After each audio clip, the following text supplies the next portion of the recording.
Sejam bem-vindas, sejam bem-vindos. Hoje é dia 15 de março de 2021. Nós estamos aqui na disciplina de Direito Processual Civil 2, o quarto ano do nosso curso de Direito. Estamos estudando meios de impugnação às decisões judiciais e entramos agora em ações autônomas de impugnação. Na aula passada eu fiz uma introdução a ações autônomas de impugnação e fizemos uma atividade, né? E nós vamos começar a nossa exposição nesse dia de hoje com a mais importante, digamos assim, ou muito provavelmente a que vocês pelo menos vão usar com mais frequência, que é a ação rescisória, tá certo? A matéria, ação rescisória, ela é prevista nos artigos 966 e seguintes do Código de Processo Civil. 966 e seguintes do Código de Processo Civil. Antes de a gente começar a tratar do tema, falar de objeto, conteúdo, fundamentos, depois aspectos procedimentais, alguns conceitos básicos, né? Mas antes disso, primeiro vamos entender a matéria aqui descrita no Código de Processo Civil, pessoal.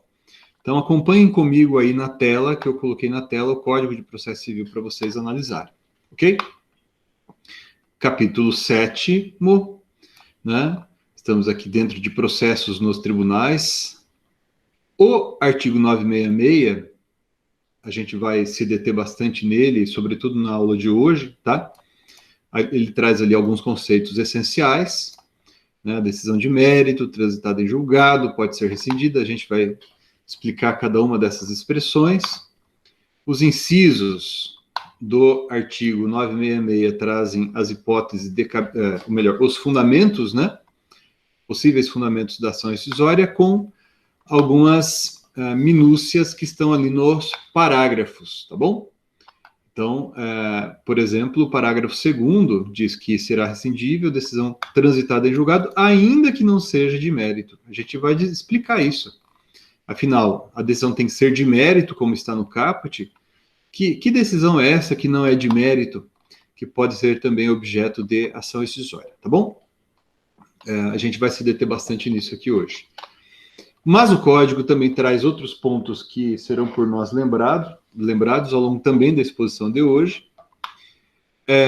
O artigo 967 fala da legitimidade para a propositura da ação rescisória. O artigo 968 trata da petição inicial, né, da ação rescisória.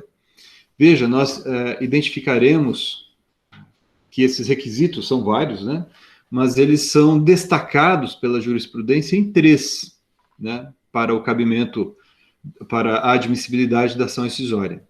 O ajuizamento dentro do prazo, que a gente vai verificar daqui a pouquinho no artigo 975, a realização desse depósito aqui referido, né, depósito de 5% sobre o valor da causa.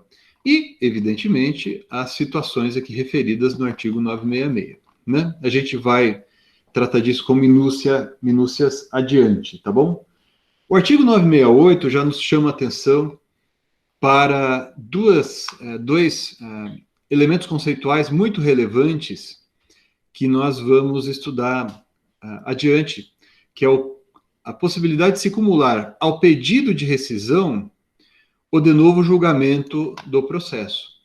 Então, nós vamos estudar, quando falarmos disso daqui, nós vamos estudar a diferença entre juízo rescindente e juízo rescisório, tá?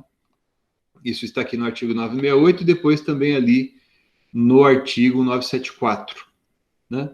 Falaremos da questão atinente à competência, né? Quem é o juízo competente para julgar a ação rescisória. Parágrafo 5º faz alusão ao tema do 968, né? Efeito suspensivo ou não, né? Concessão de tutela provisória na ação rescisória está mencionado ali no artigo 969. Daí os artigos 970 a 973, 970 a 973, tratam de aspectos procedimentais da ação rescisória no tribunal, tá bom? Aspectos procedimentais da rescisória no tribunal.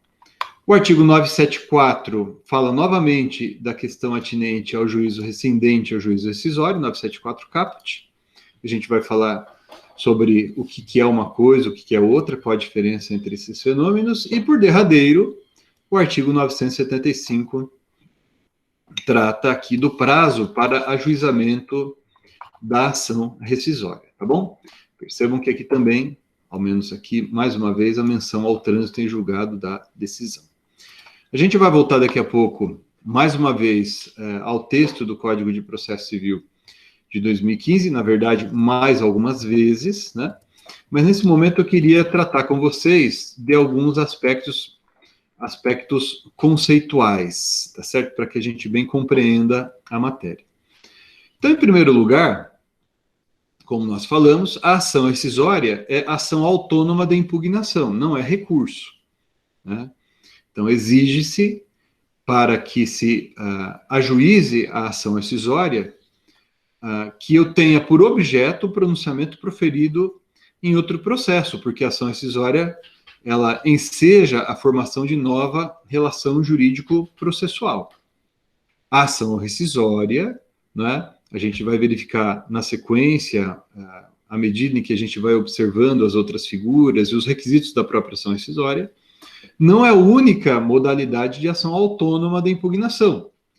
A própria reclamação, de que falamos bastante ao longo dessa nossa disciplina, é uma ação autônoma da impugnação, né? Não é recurso.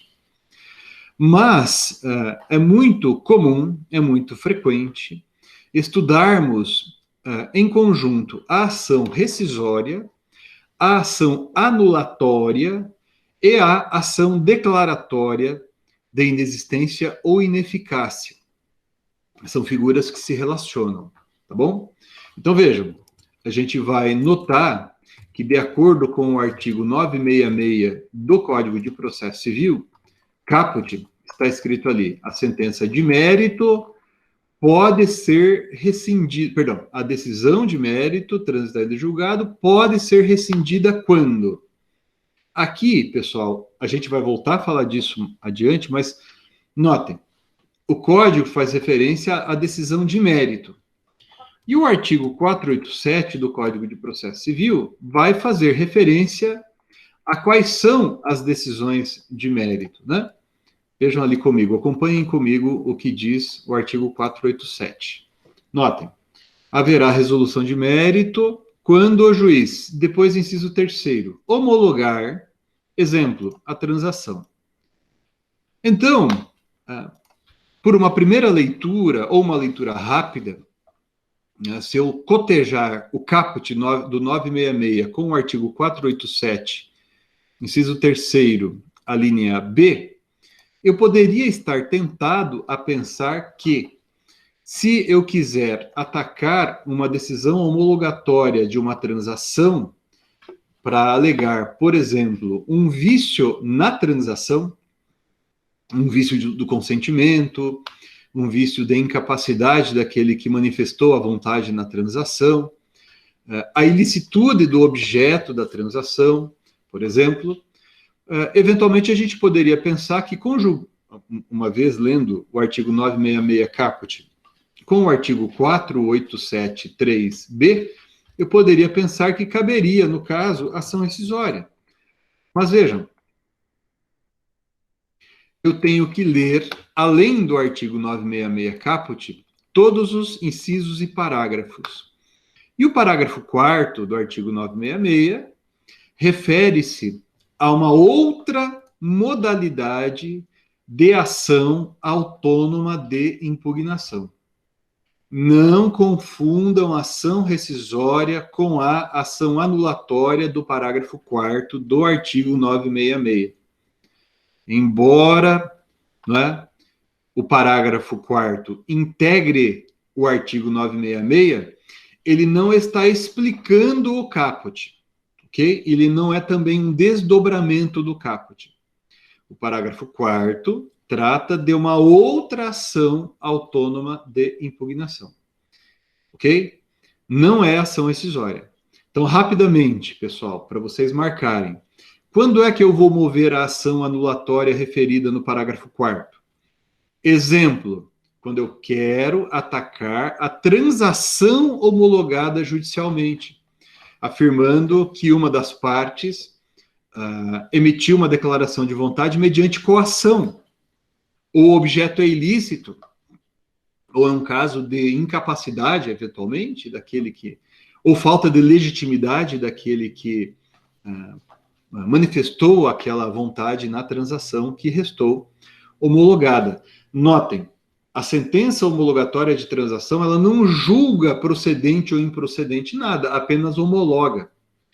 Homologar, né, a explicação do Pontes de Miranda, homologar é tornar igual, tornar homólogo. Então, quando o juiz homologa uma transação, ele, por assim dizer, cobre aquela transação com força jurisdicional. Ela era apenas um elemento extrajudicial, né, uma convenção extrajudicial. Tinha força, sem dúvida alguma, assentada na autonomia da vontade das partes, mas não valia, por exemplo, como título executivo judicial. Então, essa homologação, por assim dizer, né, do juiz, transforma esse ato num ato jurisdicional também. Só que não é jurisdição no sentido de julgamento nesse caso, ok? Os meios consensuais de solução de litígios foram trazidos para dentro da atividade jurisdicional.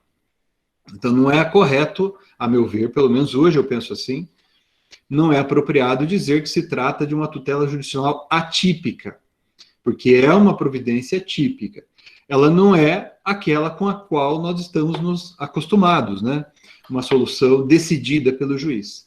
No caso, pessoal, desse exemplo que eu estou mencionando, você vai mover a ação anulatória do parágrafo 4º do artigo 966. Vejam, a ação anulatória é ajuizada perante o próprio órgão que proferiu a decisão homologatória, né? Então, nós estamos aqui hoje na Universidade Estadual de Maringá. Estamos online, né, virtualmente, mas estamos na Universidade Estadual de Maringá. Imagine que você é advogado do autor e o colega aqui é advogado do réu, e outro colega de vocês homologam um acordo aqui, juiz, já, ou juíza, homologa um acordo realizado pelas partes. Depois, uma dessas partes quer se insurgir contra esse acordo. Ela vai ajuizar ação anulatória perante o próprio juízo que homologou o acordo. E o prazo da ação anulatória, pessoal, não é o do artigo 975 do CPC. Isso é importante. O prazo depende do vício. Por quê?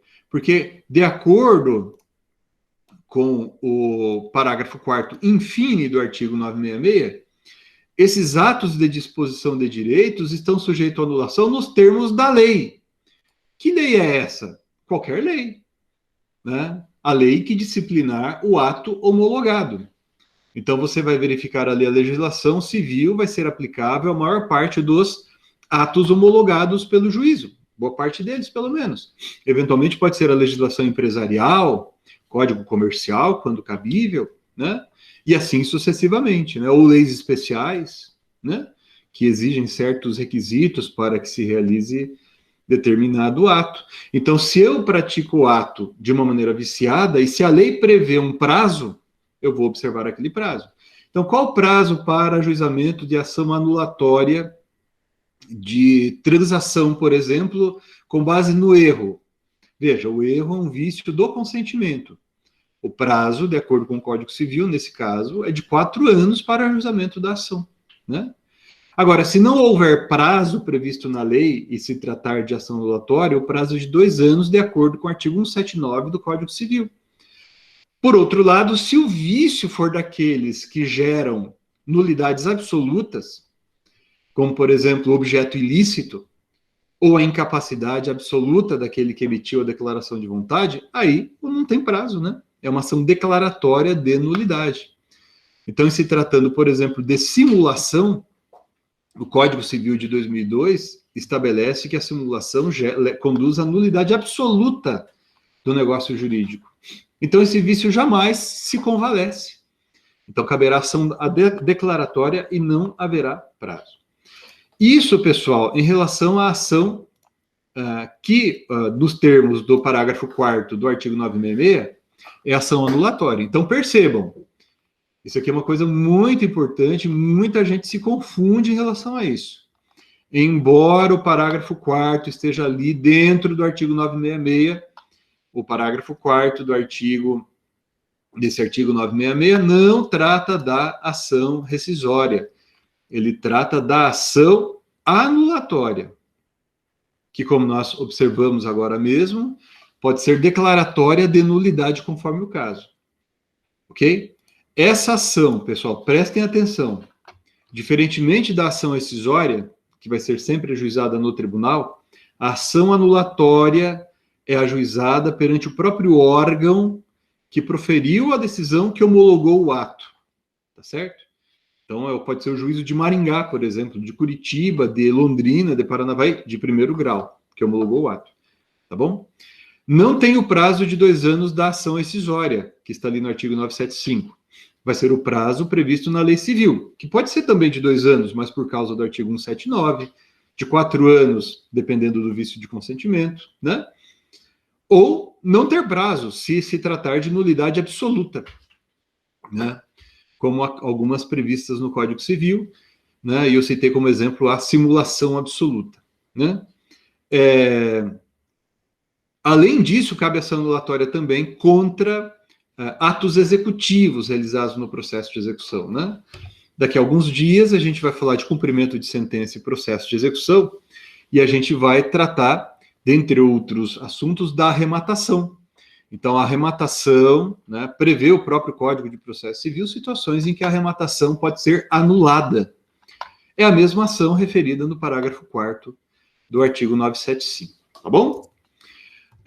Uma outra coisa importante, pessoal, e já vou aqui mencionar essa hipótese também, eu vou pedir para vocês olharem comigo novamente o Código de Processo Civil, agora o caput do artigo 966. Vejam, diz o caput do artigo 966 que a decisão de mérito, transitada em julgado, pode ser rescindida quando? Daí vem os fundamentos, né? E o 975, lá na frente, depois também vai dizer que o direito à rescisão se extingue em 2 anos contados do trânsito em julgado. Então percebam vocês, pessoal, que o Código exige para a propositura da ação que tenha se formado a coisa julgada. E há problemas processuais que, se acontecerem, há vícios processuais que, se manifestarem, eles impedem a formação da coisa julgada. Eles impedem a formação da coisa julgada. Há alguma controvérsia sobre alguns deles, ok? Mas não há controvérsia sobre esse, que eu vou usar aqui como exemplo, e é sempre o melhor exemplo, e por incrível que possa parecer, né, ele se manifesta com alguma frequência, que é a falta ou nulidade de citação. Então, imaginem, A move contra B uma ação de conhecimento condenatória, o B não é citado, ou a citação que acontece é uma aparência de citação, porque, por exemplo, a carta de citação é entregue em outro endereço, né? Ou recebida por pessoas, enfim, ocorre alguma coisa, né, em virtude da qual não se dá a citação. Nesse caso, pessoal, uma parte da doutrina diz que o processo só terá se formado entre autor e juiz, e não com o réu. Não ocorreu aquela angularização, como muita gente diz, né? O fato é, se não tiver havido citação válida, se não tiver havido citação, não houve processo em relação ao réu. Nesse exemplo que eu estou mencionando, né, pode ter sucedido que o juiz condenou o réu ao pagamento de uma dívida, por exemplo, e a citação dele foi nula, ou não aconteceu simplesmente, né? E, eventualmente, este réu ter conhecimento, né, desse fato somente lá na frente, por uma outra razão, por uma outra comunicação, talvez eventualmente porque o bem foi alienado, né? Eu atuei em várias ações em que algo parecido aconteceu, mas duas delas me chamaram muita atenção, foram casos muito interessantes e curiosos. Uma mais recente, é uma ação que tramitou aqui no estado do Paraná, na comarca de Londrina, em que o réu, ele tinha domicílio em outro estado, né? E a carta de citação foi enviada para a citação dele, no endereço indicado pelo autor, mas ele não tinha residência ou domicílio naquele local. Alguém recebeu a carta de citação, ninguém sabe quem direito, deu recibo ali na carta dele, no AR, né, no aviso de recebimento. Isso foi juntado aos autos como se o réu tivesse sido citado validamente. Foi julgado procedente pedido contra o réu a sua revelia, porque ele não veio ao processo, ele não sabia, né? E o pedido foi julgado procedente, condenando o réu ao pagamento de uma indenização muito alta, né?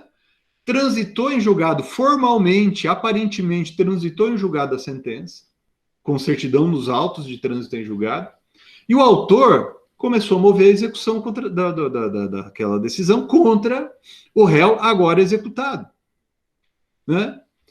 Ele foi, como o processo correu à revelia, a execução também, né, não foi cuidada pelo réu agora executado. O réu ficou sabendo do processo, segundo ele nos narrou, quando houve uma penhora de uma aeronave do réu. E esse bem estava sendo ali alienado. Daí, então, este réu executado nos procurou, perguntando se a gente via alguma saída. Nós, na hipótese, pessoal, cogitamos, porque havia julgados nesse sentido, cogitamos sobre ajuizar ação rescisória. Mas se vocês lerem, e eu vou colocar aqui de novo para vocês na tela, se vocês lerem o artigo 966 caput, vejam, o que diz ali? A decisão de mérito, para que ela seja rescindida, ela tem que ter transitado em julgado. Ora, a decisão proferida sem a citação do réu não transitou em julgado em relação a ele, certo? Por quê? Sem a citação do réu, não chega a haver coisa julgada. O que a gente tem é uma aparência de coisa julgada. Ou, no máximo, uma coisa julgada apenas entre autor e juiz, e não com o réu. Na doutrina, tem autores que dizem que, nesse caso, eu estaria diante de uma inexistência jurídica, no sentido de que eu penso, ou pensava, pensava estar diante de um aparente processo entre autor, juiz e réu, mas, na verdade, o réu, por não ter sido citado, ele não integrou aquele processo, aquela relação processual, logo, não há essa relação jurídica com o réu. Daí, por isso que muita gente diz que, nesse caso, seria o correto seríamos chamar essa ação de ação declaratória de inexistência jurídica. Outros autores dizem diferente, falam assim, não, aqui eu tenho a nulidade, quando eu falo em nulidade da citação, a nulidade que se manifesta é da citação. Ou seja, o que aconteceu antes entre autor e juiz valeu. O que eventualmente não valeu, não existiu, não produziu efeitos, foi a citação. Logo, cabível seria ação declaratória não de inexistência, mas ação declaratória de ineficácia. Ok? Então vocês vão ver autores na doutrina, e até mesmo julgados na jurisprudência, dizendo que na hipótese é cabível ação declaratória de inexistência, outros dizendo que na hipótese é cabível ação declaratória de ineficácia. O fato é, neste exemplo do vício de citação, é cabível ação declaratória que não tem prazo, ok? Um outro caso interessante aconteceu comigo também, eu advoguei também nesse caso, aqui de perto de Maringá também. Foi movida uma ação indenizatória contra uma instituição financeira. O pedido foi julgado procedente, né? a condenação, não houve citação, ou a citação foi viciada, né? Então a instituição não acompanhou aquele processo. Daí a citação, que a gente não sabe exatamente quem recebeu e como recebeu, mas o fato é, o réu não acompanhou o processo e o pedido foi julgado procedente e foi proferida uma sentença com condenação milionária.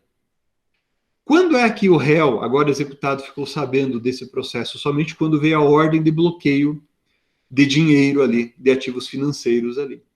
Daí a gente moveu uma ação, também uma ação declaratória, visando, nesse exemplo, né, o reconhecimento do vício a partir do momento em que o réu deveria ter sido validamente citado. Veja, e nesse caso, a gente moveu a ação rescisória, a ação declaratória, mais de 2 anos depois de aparentemente transitada em julgado a decisão, né? Acabamos não vendo o resultado desse julgamento, nesse caso, porque as partes fizeram ali uma composição e o processo acabou, né? Mas é um exemplo também de ação declaratória, seja de inexistência, para aqueles que preferem esse termo, seja de ineficácia, né? Na doutrina e na jurisprudência, vocês vão encontrar muito também a expressão querela nullitatis insanabilis, né? Querela nullitatis insanabilis. Eu até coloquei, entrei aqui no STJ, no site do STJ, para pegar aqui alguns julgados. Deixa eu tinha selecionado aqui agora para vocês. Aqui. Um julgado bem bacana que eu encontrei, que tem por relatora a ministra Nancy Andrighi, né? Deixa eu colocar aqui na tela.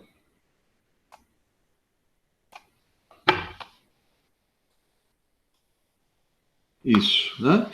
Uma decisão não tão recente, de 2016, mas bem interessante, né? Daí ela faz um paralelo entre a ação rescisória e o termo inicial do prazo decadencial para rescisória naquele caso, né? E fala da hipótese relacionada à nulidade de citação. E aqui a expressão, né? Querela nullitatis. Então vocês vão ver com muita frequência, pessoal, na doutrina e na jurisprudência, o uso dessa expressão, querela nullitatis ou querela nullitatis insanabilis, tá bom? Para designar essa ação em que se alega a falta de citação. E tem vários julgados, né, que se vocês pesquisarem, vocês encontrarão sem número de decisões tratando desse tipo de matéria, tá certo? Então, vejam, não confundir, portanto, a ação rescisória com a ação declaratória. Aliás, né, a ação declaratória de inexistência ou de ineficácia, chamem do jeito que vocês preferirem, não, diferentemente do parágrafo 4º do artigo 966, essa ação não ganhou um parágrafo, um dispositivo qualquer, ali no capítulo da ação rescisória, ok? Mas nós temos, em alguns dispositivos, referência à possibilidade de se alegar, pessoal, a falta de citação. O mais interessante deles, na verdade, são 2 idênticos, né, que estão em locais diferentes, né, no caso aqui, 525, parágrafo 1º, inciso 1º do Código de Processo Civil, que é reproduzido lá no artigo 535 também, que trata da possibilidade de se alegar o vício de citação na impugnação ao cumprimento de sentença. Mas você não precisa necessariamente alegar esse vício na impugnação ao cumprimento de sentença. Aliás, o artigo 525 trata da impugnação à execução de uma sentença, né? Então, nós teremos várias situações em que eu poderei me colocar na contingência de alegar falta de citação em determinado processo, mas eu não estar diante de um título executivo judicial, né? E daí, então, eu não vou poder me valer dessa figura aqui referida, que no artigo 525, parágrafo 1º, inciso 1º, nós estamos falando de uma impugnação à execução da sentença, né? Mas O que posso fazer, por exemplo, no caso de uma ação declaratória de nulidade do ato jurídico, no caso de uma ação de uso capião, no caso de uma ação de divórcio, em que, eventualmente, eu precise alegar o vício aqui referido, falta de citação ou nulidade de citação. Você vai poder mover uma ação de conhecimento declaratória perante aquele mesmo juízo de primeiro grau de jurisdição, argumentando que a citação foi nula, por exemplo, né? Então, não tem uma forma específica para se alegar esse tipo de vício, ok? Bom, com isso, pessoal, né, a gente já extremou essas três figuras: a ação rescisória, a ação anulatória e a ação declaratória de inexistência. Vamos agora deixar aqui a nossa atenção, mais o foco agora de nosso estudo, na ação rescisória. Então, acompanhem comigo a partir do artigo 966 do Código de Processo Civil. Eu mencionei ali, quando a gente passeou pelos artigos do Código, eu mencionei o artigo 968, inciso 1º, e o artigo 974 do Código de Processo Civil, né? 974 do Código de Processo Civil. Vejam, o 968 do Código de Processo Civil diz: a petição inicial será elaborada com observância dos requisitos essenciais do 319, devendo o autor, primeiro, cumular o pedido de rescisão, se for o caso, ou de novo julgamento do processo. Aqui, pessoal, 2 pontos.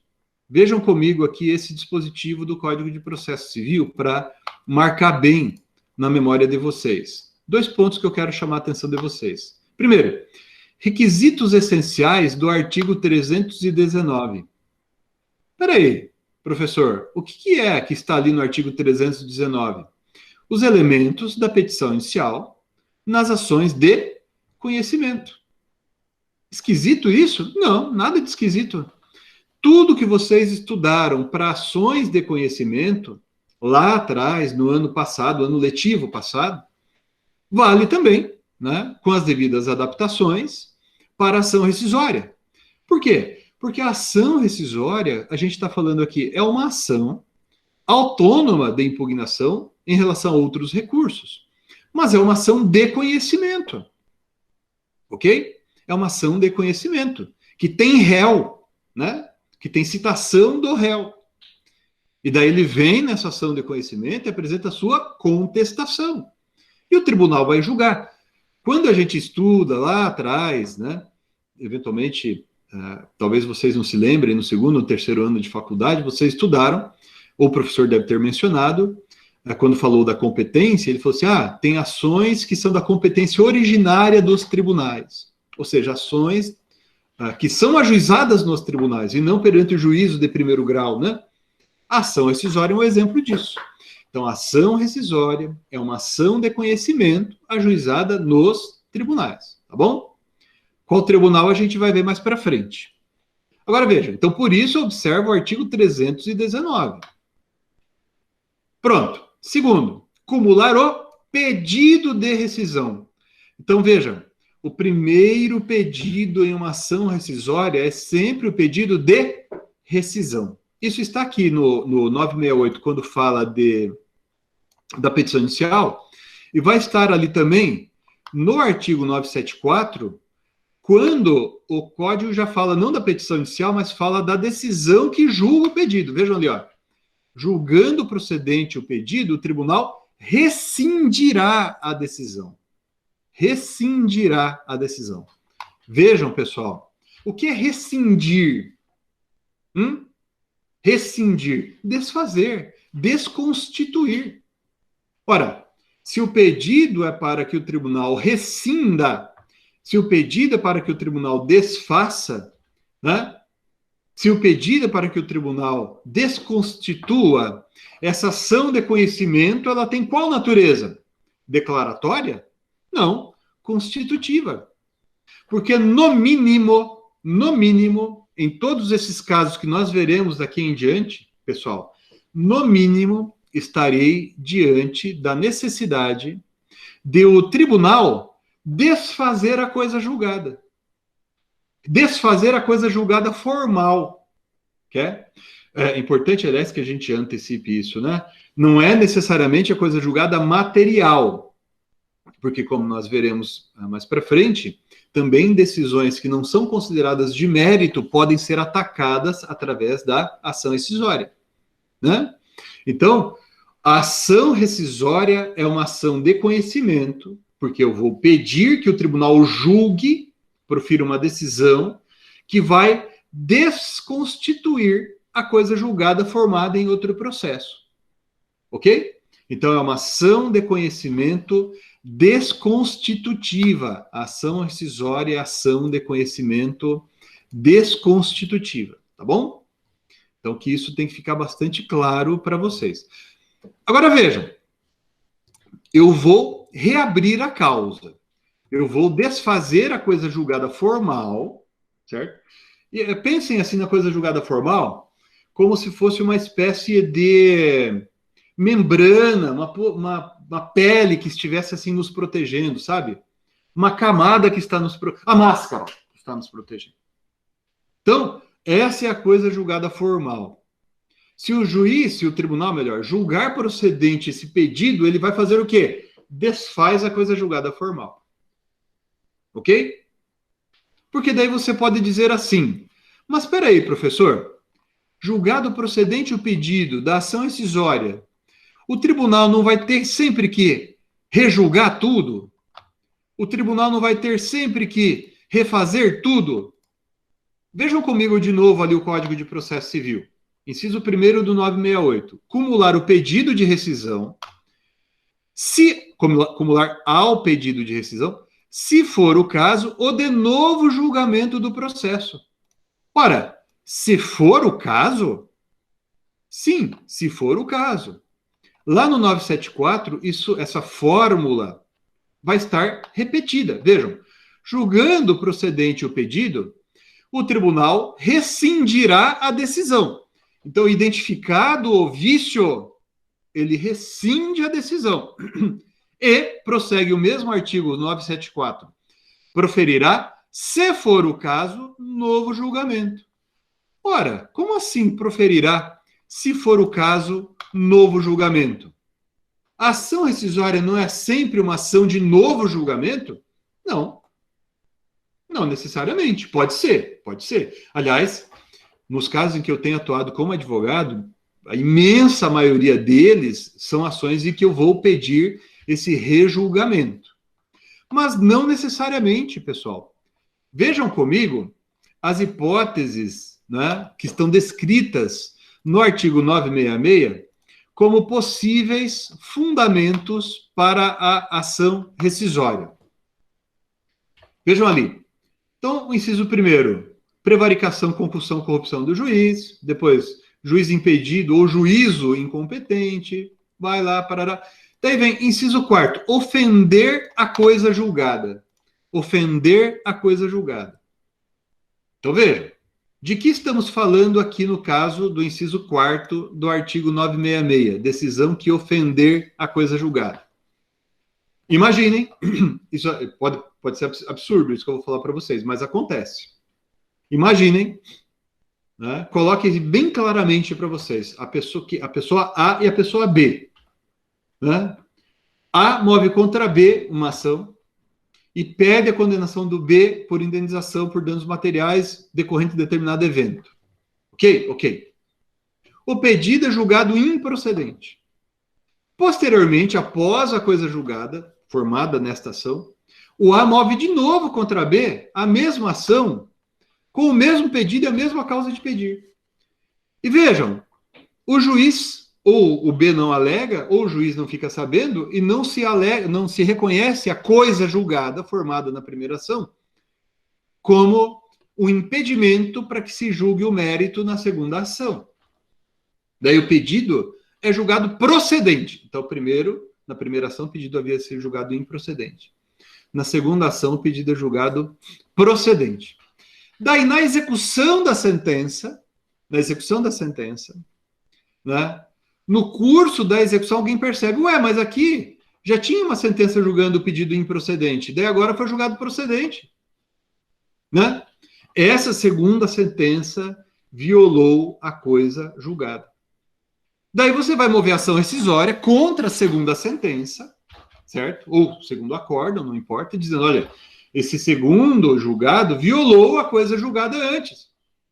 Qual é o pedido de novo julgamento que você faz aqui? Resposta: nenhum. Porque você quer apenas que seja desfeita essa segunda coisa julgada para que prevaleça a primeira.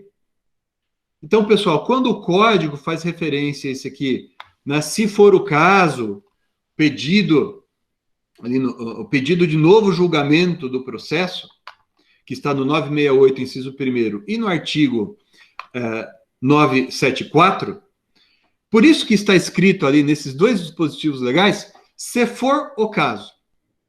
Porque normalmente não é o caso. Ou melhor, normalmente não. Pode suceder que não seja o caso de julgar novamente. E isso é o que acontece na hipótese, por exemplo, em que o tribunal julga procedente o pedido com base nesse inciso 4º do artigo 966, caput do 966, por ofensa à coisa julgada.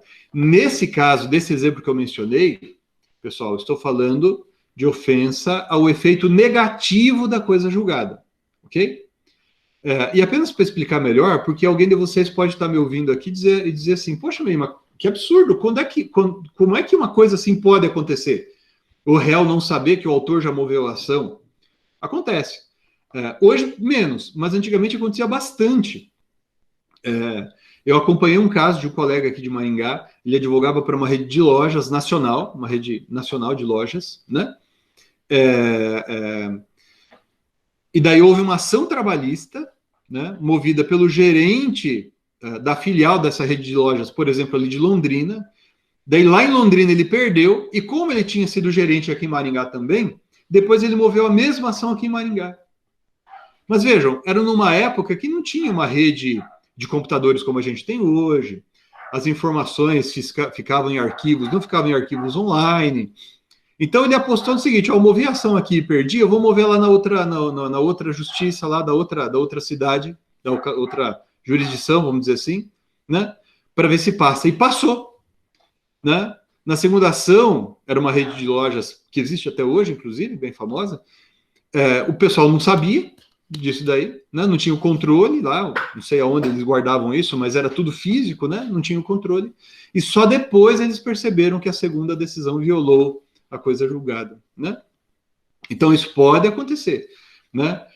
Acontecia também com frequência em ações contra Estado, União, municípios, né? Quando a gente também não tinha esse controle, e contra instituições financeiras também era bastante comum.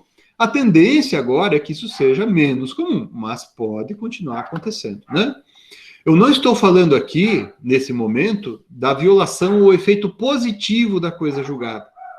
O que significa dizer efeito positivo da coisa julgada, né? Exemplo, quando o juiz profere uma sentença condenatória contra o réu, estabelecendo os parâmetros que devem ser observados na posterior liquidação daquele valor, né? Então, a chamada sentença condenatória genérica, que não define o valor devido, mas estabelece os parâmetros a serem observados na liquidação. Se nessa liquidação a gente não observa esses parâmetros daquela decisão que transitou em julgado, aí também poderá caber ação rescisória, né? Então, se, por exemplo, se estabeleceu em decisão que transitara em julgado, né, que os critérios do cálculo da dívida devida seriam X, Y, Z, com base, por exemplo, na safra dos anos, né, 2015, 16 até 2020, né, a serem apurados em liquidação de sentença por prova pericial, com base nisso, com base naquilo, esses critérios estão ali, e devem ser observados. A não observância por uma decisão posterior permite que contra essa segunda decisão caiba a ação rescisória por violação à coisa julgada. Mas nesse caso aqui, a gente está diante de violação a esse efeito positivo, vamos chamar assim, da coisa julgada, né? Então vejam,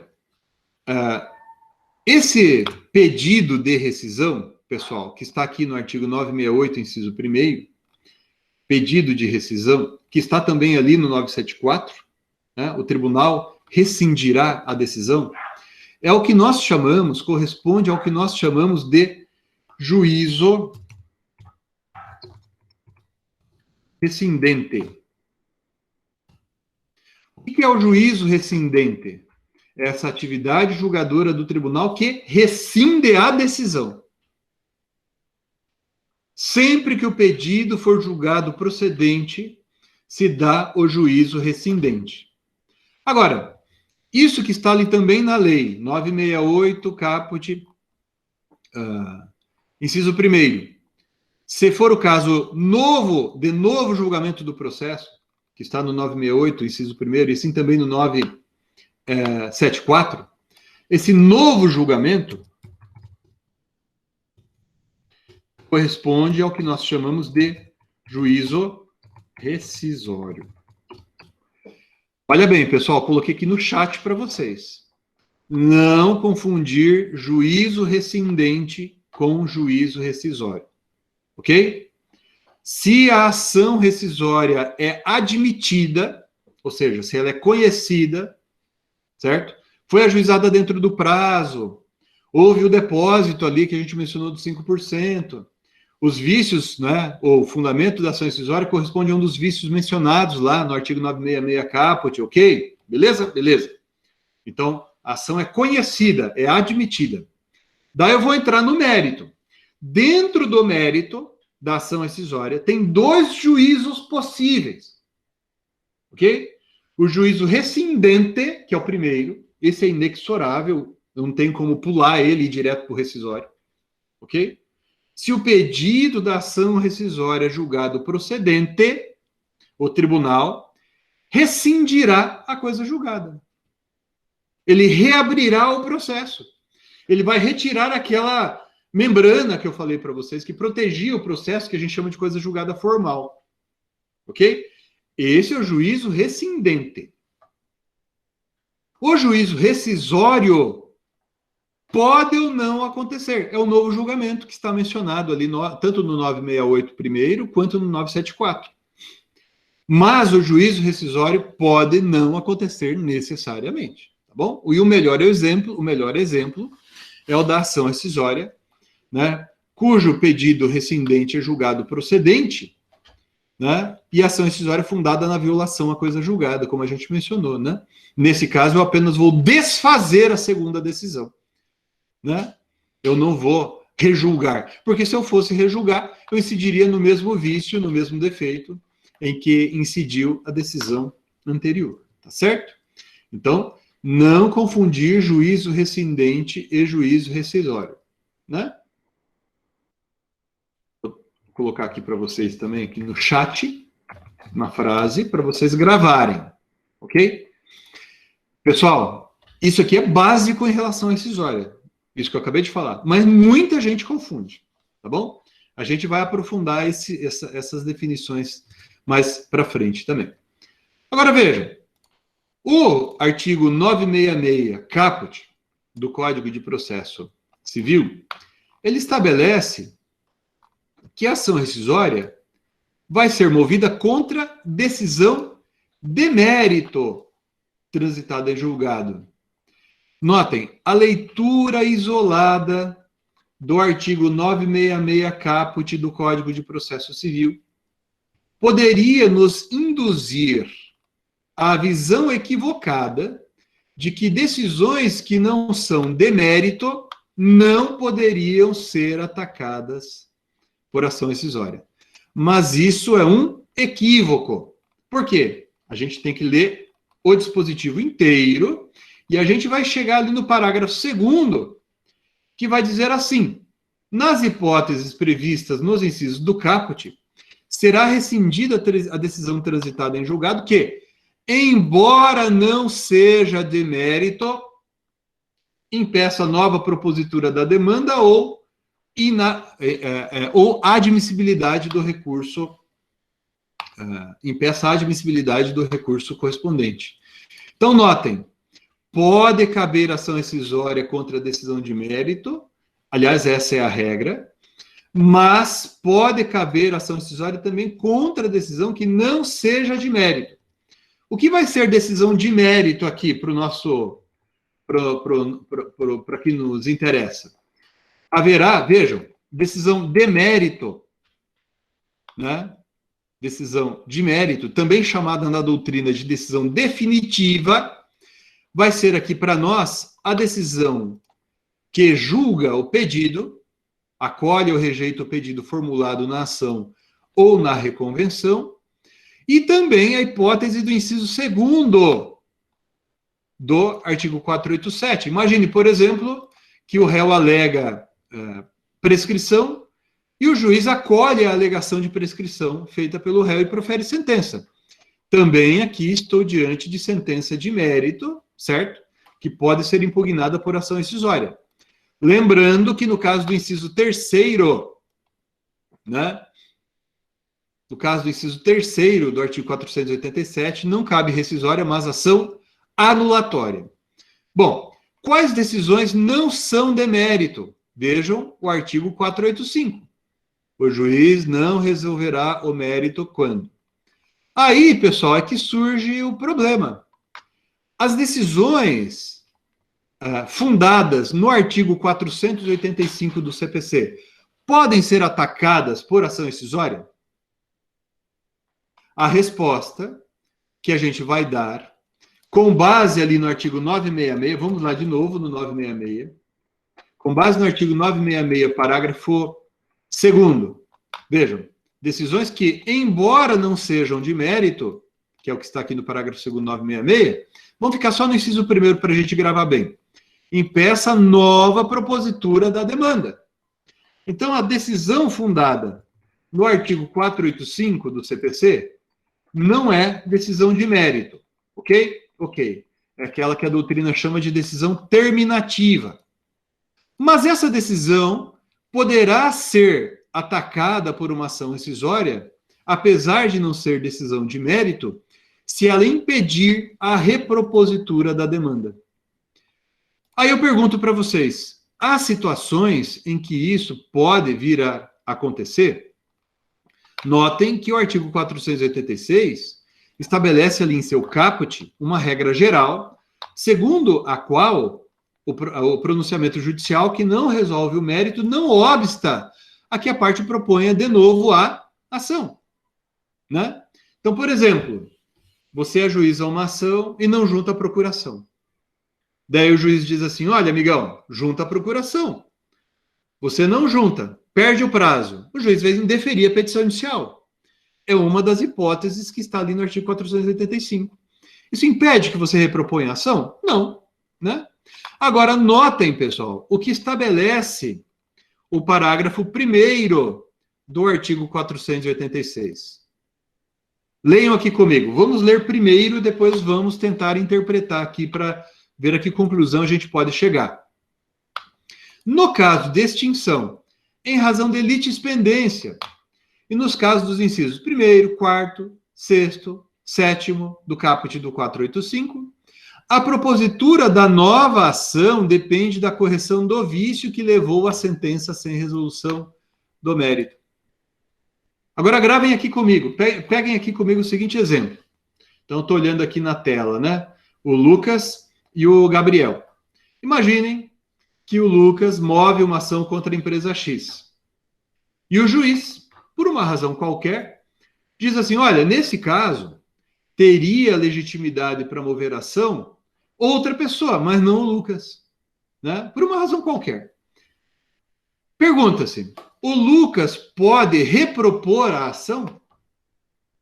O que é pior? Dizer que o autor não tem direito ou dizer que o autor não tem legitimidade para a causa?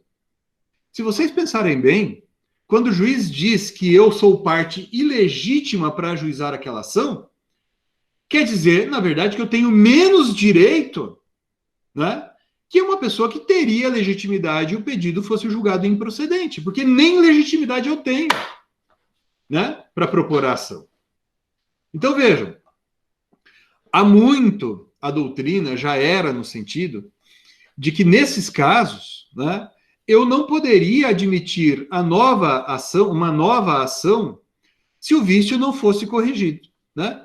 O Código de Processo Civil, no parágrafo 1º do artigo 486, adotou esse posicionamento.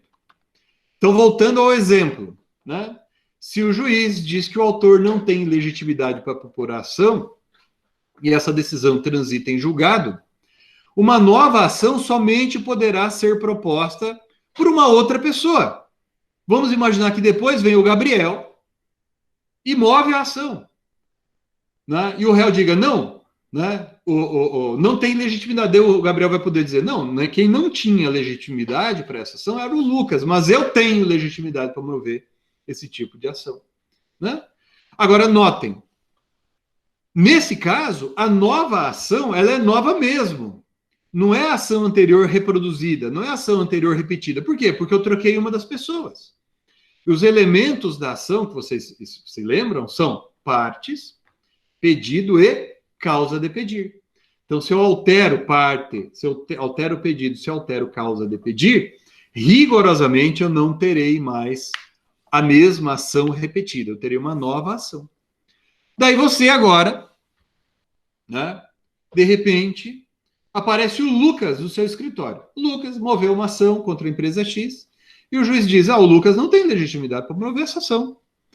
O Lucas, vocês acabaram de perceber, pelo que a gente descreveu aqui, ele não pode mover a ação de novo, porque o parágrafo 1º do 486 diz que ele não pode repropor a mesma ação. Então, embora, pessoal, olha só que interessante, embora o Código de Processo Civil não diga que nesse caso tem a coisa julgada, lá no conceito do artigo 502, vamos achar aqui o 502, porque o 502 diz assim, denomina-se coisa julgada material a autoridade que torna imutável e indiscutível a decisão de mérito, não mais sujeita a recurso. Essa decisão não é de mérito, mas ela é equiparável, ela é assimilável, pelo menos em relação a esse efeito, que está no artigo 486, parágrafo 1º, a uma decisão de mérito. Por quê? Porque ela impede a repropositura da mesma ação. Na doutrina, eu até separei um trechinho aqui, está aqui no meu curso. Aqueles de vocês que têm o meu curso de Direito Processual Civil podem acompanhar isso. Deixa eu ver se eu acho que eu cito ali na parte inicial do meu livro, do curso de Direito Processual Civil Moderno, né? Quando a gente está falando ali do conceito de decisão de mérito, né? Eu escrevo ali, legitimidade e interesse podem ser chamados de requisitos da demanda, encartando-se entre os pressupostos processuais e tal. Daí aqui, eu cito, a despeito disso, a decisão que afirme não haver legitimidade ou interesse acaba por resolver, entre aspas, o mérito, ainda que esse seja considerado em sentido mais amplo. E na doutrina, né, eu cito aqui um trecho da doutrina italiana, há autores que afirmam que legitimidade e interesse pertencem ao mérito em sentido amplo, funcionando como condições de admissibilidade do exame do mérito em sentido estrito, né, que corresponderia ao pedido.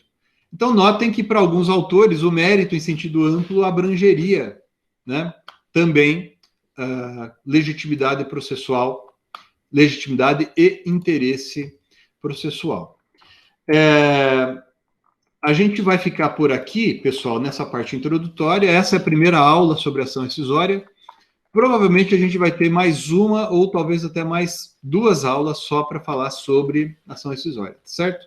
Então, eu interrompo a gravação por aqui, que já está passando ali de 50 minutos de gravação e fica muito pesado. E, na sequência, a gente passa ali para os outros itens relacionados à ação rescisória, tá ok? Aguardem aqui, aqueles que estão aqui ao vivo, e até próximo vídeo para aqueles que estão nos assistindo aí. Até mais.